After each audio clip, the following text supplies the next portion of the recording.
Bonjour à toutes et à tous, bienvenue à ce nouveau rendez-vous live UNAMA organisé par l'Union nationale de l'artisanat des métiers de l'ameublement. Aujourd'hui, nous accueillons Agnès Stenberg, qui est formatrice et dirigeante de Practice on Win. Merci Agnès d'être avec nous. Mhm. Alors Agnès, vous allez nous parler aujourd'hui de l'importance de savoir maîtriser des relations à distance avec ses clients et ses prospects. Mais je vais tout d'abord vous laisser vous présenter. Bien, alors en fait, la question qu'on traite aujourd'hui, c'est est-ce que pour avoir d'excellentes relations avec nos clients, nos prospects et puis faire des affaires, est-ce qu'il faut impérativement, absolument les avoir en face de nous et que nous soyons en face d'eux physiquement, ou est-ce que c'est pas si important que ça et que c'est autre chose qui prime? Donc pourquoi est-ce que ça m'intéresse? Ça m'a intéressé ce sujet pour deux raisons. La première, c'est parce que je suis éminemment flemmarde. Et comme beaucoup de gens qui sont paresseux, ça implique, si on veut que les choses avancent, d'être efficace. La seconde raison, c'est que j'habite au milieu de nulle part. Je vis en Creuse, mon entreprise est en Creuse, enfin, mes entreprises sont en Creuse. Et de fait, lorsque j'ai créé en 1998 une PME, Aviva Télémarketing, qui était un centre de relations clients, l'idée consistait à faire en sorte de me déplacer le moins possible. Donc, ce sujet de comment je gagne et comment je fidélise des clients sans faire 500 millions de kilomètres continuellement de la Creuse, ce qui n'est pas très simple, était vraiment important. Et puis la deuxième chose, au-delà du fait que moi-même, je n'avais pas très envie de me déplacer, l'objectif consistait aussi à démontrer à nos clients potentiels qu'en termes de gestion de service client et du service commercial sédentaire que nous leur proposions au sein de l'entreprise, eh bien, un service commercial sédentaire, c'était euh, tout aussi efficace, ou en tout cas très complémentaire d'un service commercial terrain, et que le distanciel avec les clients, en fait, c'était pas l'important, ce n'est pas la distance, l'important, c'est la qualité de la relation que l'on met en place avec donc nos prospects, nos clients, etc. Et quand en 2011, j'ai vendu cette société qui, à ce moment-là, avait une cinquantaine de collaborateurs, j'ai créé Practice and Win, qui a un peu tout dans le titre. C'est If you practice, then you win.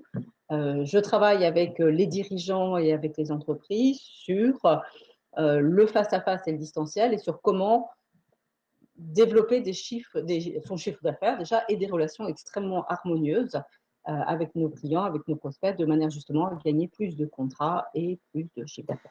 Voilà. D'accord. Et alors, pour les artisans de la maison, pourquoi est-ce essentiel de travailler la qualité de ces relations? Alors, c'est essentiel à mon sens, à plein de niveaux. Je dirais la première chose, il y a une partie perso, c'est-à-dire que euh, on ne peut pas être efficace tout le temps en se jetant partout. Et l'idée de travailler la qualité du distanciel, le distanciel, je ne suis pas en train de dire c'est la panacée et ça remplacera, on ne va plus jamais voir les gens, c'est pas du tout ça. Mais simplement, on a une sorte d'idée qui fait qu'on a la sensation que pour avoir de véritables relations humaines, profondes, etc., il faut être absolument en face à face et que pour conclure des contrats, il faut être vraiment en face à face dans la même pièce. Là, on est en face à face aussi, mais pas au même endroit. Donc, en quoi c'est important pour eux? D'une part, ça permet d'être moins fatigué, ça permet de mieux gérer son temps, je trouve que c'est déjà pas mal pour des chefs d'entreprise, et puis ça permet de faire du chiffre d'affaires, d'augmenter ses devis par le fait simplement, par exemple, de relancer. Et je sais que la plupart des professionnels n'aiment pas trop la relation par téléphone et les artisans de l'ameublement ne font pas exception. Je l'ai constaté quand on a travaillé un atelier au mois de mai justement sur la relance par téléphone des clients.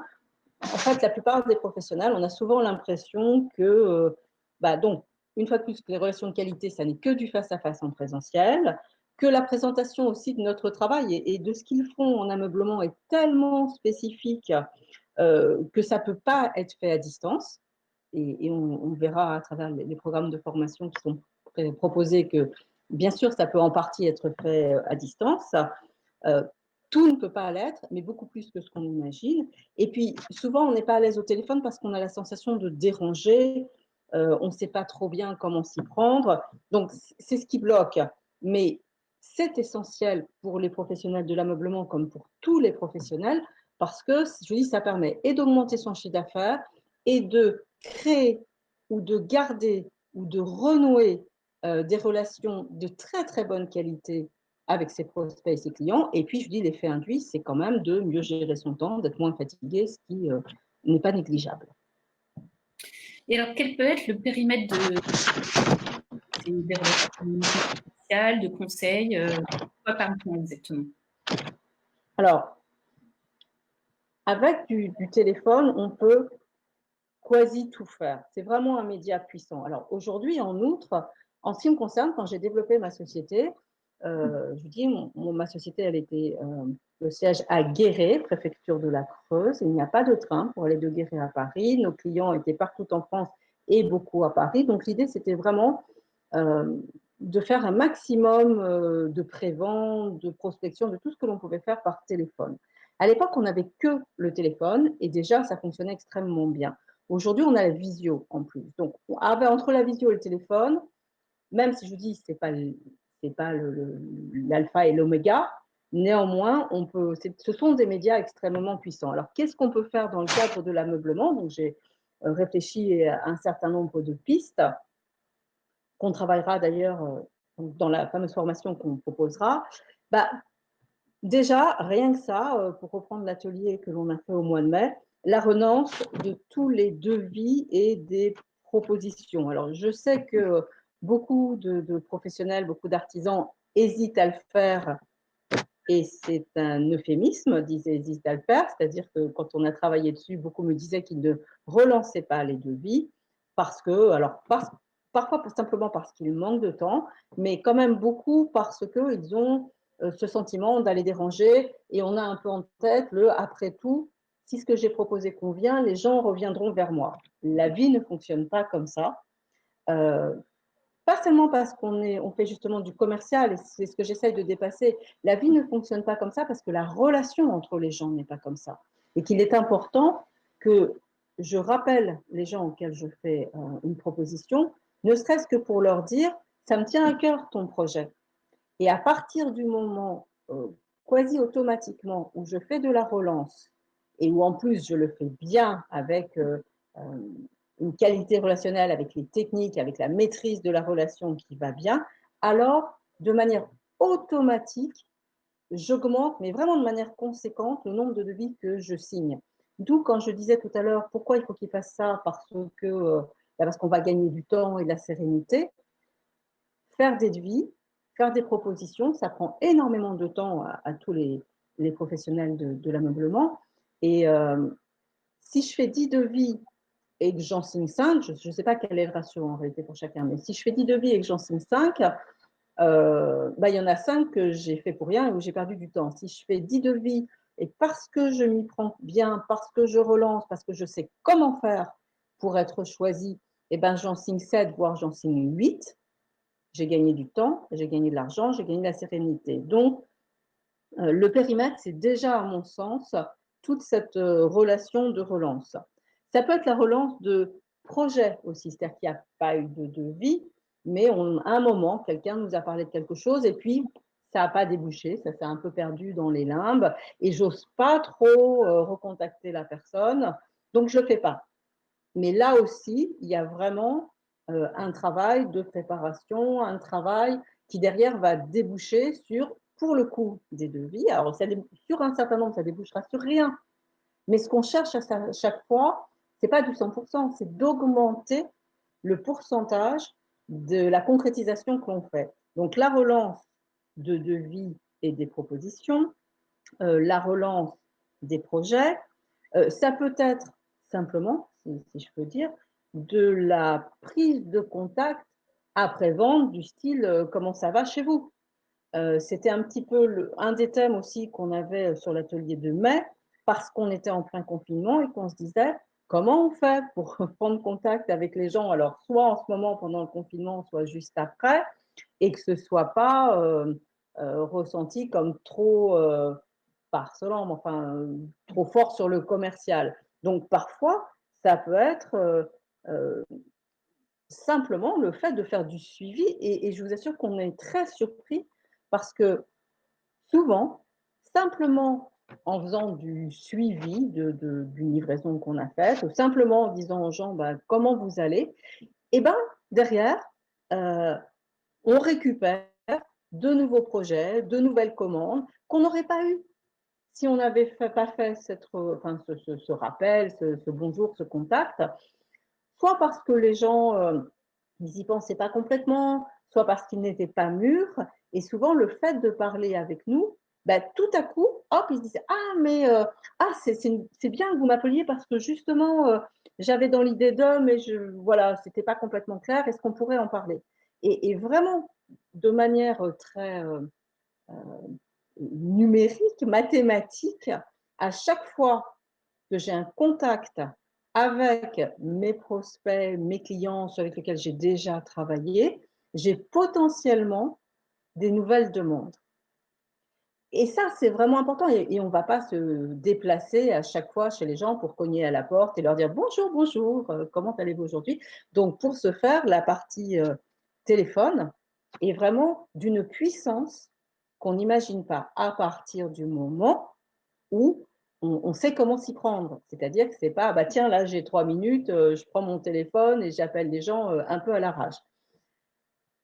C'est une relation qui se prépare, qui se maîtrise et qui, si elle est bien faite et ça n'est pas si compliqué, mais c'est un métier. C'est un métier au même titre que les artisans ont un métier manuel et savent faire des choses merveilleuses avec leurs mains et avec les machines.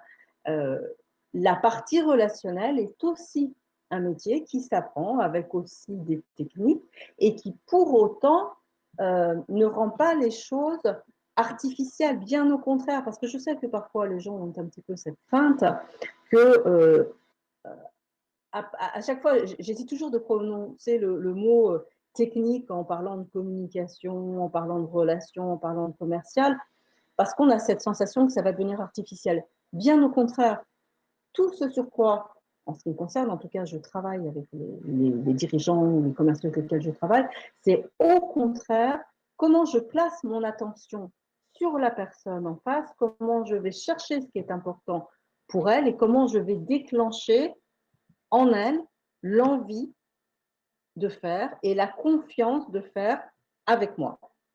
Qu'est-ce que j'ai quoi d'autre? Bah, ça peut être aussi, la présentation d'un plan, d'un projet. C'est-à-dire que là, on est vraiment dans le déroulé. C'est-à-dire que, je sais que ça peut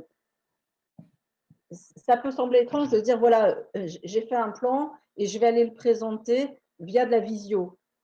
Bien sûr, c'est moins sympa que d'être en face. Je peux pas en l'occurrence, je ne peux pas vous dire le contraire, mais c'est complètement faisable et c'est complètement faisable dans d'excellentes conditions.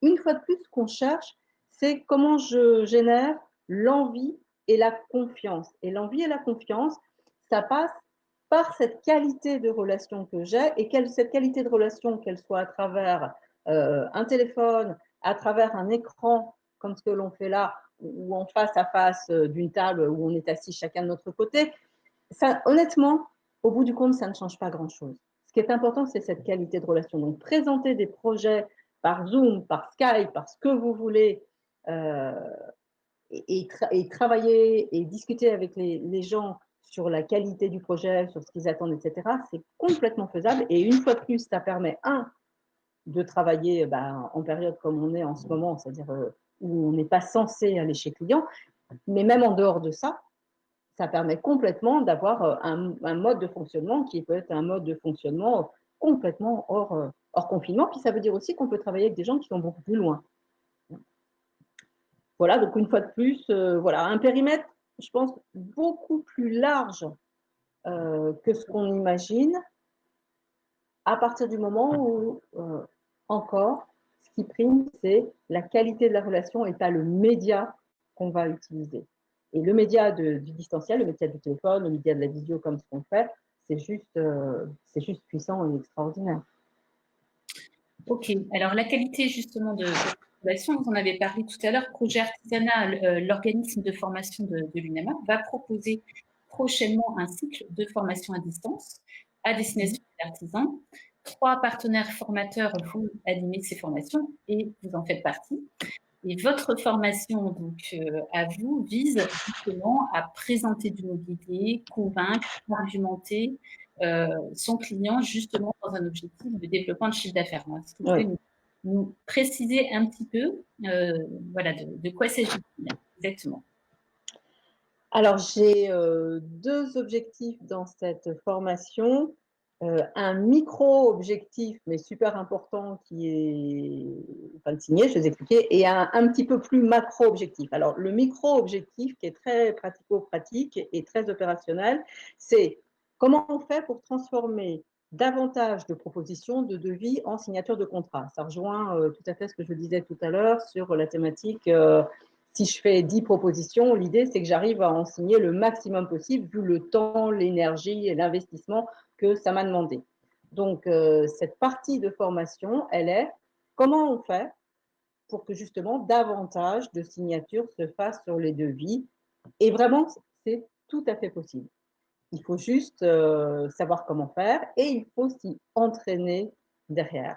Donc ça, c'est la première partie de la formation. La seconde partie de la formation, elle est un peu plus macro dans le sens où elle est que je propose de monter d'un cran et de réfléchir d'une manière un petit peu plus large à quelles peuvent être les pistes de développement de sa clientèle. Comment je fais pour trouver des nouveaux clients? Comment je fais éventuellement pour faire du business additionnel avec ceux que j'ai déjà, qui m'ont demandé un truc, je les ai livrés, ils ont payé, on s'aime bien, ils sont contents. On se dit au revoir et on attend qu'ils reviennent. Est-ce que éventuellement sur les clients actuels, il n'y a pas mieux à faire et où est-ce que je peux aller chercher des nouveaux clients? Donc vous voyez, voilà, j'ai ces 2 objectifs-là en un coup, en un temps qui est assez court hein, quand même, mais voilà, on va être ambitieux. Première partie, il faut que vous arriviez à la fin à signer davantage de commandes fermes. Et ça, c'est facile à mesurer parce qu'il suffira de prendre, alors je sais bien qu'il y a l'histoire du confinement, mais bon, vous verrez bien si en définitive, on signe plus de contrats après ou pas. Et deuxième partie, où est-ce que je vais chercher des nouveaux clients, comment je m'y prends, voilà, pour avoir des pistes là aussi qui soient des pistes très opérationnelles à mettre en œuvre et pas des choses méga complexes, vraiment des trucs du bon sens, mais auxquels on a rarement le temps de réfléchir et souvent on ne sait pas par quel bout attraper les choses. Donc voilà, mon travail, c'est de faire un peu de coaching là-dessus et de voir avec chacun et avec la situation de chacun comment faire pour qu'ils repartent avec des pistes de développement. D'accord. Alors, vous avez parlé tout à l'heure d'entraînement. Quelle méthode Ouais. allez-vous utiliser lors de ces formations? Comment ça va se passer concrètement? Alors, la formation, eh bien, elle est en distanciel. Elle est organisée de la manière suivante pour que ce soit plus facile pour chacun et puis moins fatigant aussi. Alors, le bémol, je dirais, du distanciel, c'est que quand on fait une réunion, un maximum de 2 heures, c'est bien. Donc, j'ai organisé 4 séquences de 2 heures chacune. Les 2 premières séquences de 2 heures sont donc consacrées à la partie comment je fais pour concrétiser davantage de devis et les deux autres séquences seront sur les pistes de développement de chiffre d'affaires. Et comment on va faire? On va travailler ensemble sur, en tout cas sur les 2 premières, vraiment sur les techniques. Déjà, qu'est-ce que les gens qui participeront à la formation, qu'est-ce qu'ils font déjà, qu'est-ce qui fonctionne, qu'est-ce qui ne fonctionne pas si bien que ça. Et je vais donner plein de manières de faire pour que ça débouche. Et comme mon entreprise s'appelle Practice and Win, la partie pratique, il va falloir que les personnes la mettent en œuvre dans le laps de temps entre les différentes séquences. L'idée, c'est que c'est pas conceptuel. Il faut vraiment tester les choses pour pouvoir revenir à la séquence suivante et dire voilà, j'ai relancé tel truc, ça a super bien marché, j'ai signé, ou ça a été complètement foireux, ça n'a pas marché du tout. Et on va travailler comme ça. Et moi, je remettrai aussi un guide très pratico-pratique avec pratiquement qu'est-ce que je dis, qu'est-ce que je dis pas, comment je m'y prends. Enfin, voilà, tout ça est quand même assez modélisé. Alors, on se l'approprie, on le fait chacun avec notre propre personnalité, mais il y a les trucs qui marchent et moi, je sais ce qui fonctionne. Donc, je donne ce qui fonctionne. Voilà. Et sur la deuxième partie, là, pour le coup, c'est a fortiori plus du coaching et du travail de réflexion, d'atelier tous ensemble sur les pistes de développement possibles. Très bien, donc une formation effectivement très opérationnelle, très Oui, concrète. oui. Très Alors, concrète à partir du moment où les gens font entre les séquences, que malheureusement, je ne peux pas faire à la place. Je peux dire quoi faire, je peux dire comment faire, je peux donner les outils, mais après, il faut s'y coller, hein, il n'y a pas. bien sûr. Alors, une question qu'on souhaite également vous poser, c'est comment justement vous voyez l'évolution de ces relations à distance depuis les dernières années. On voit bien l'intérêt en période de confinement et à votre avis, comment ces relations vont évoluer?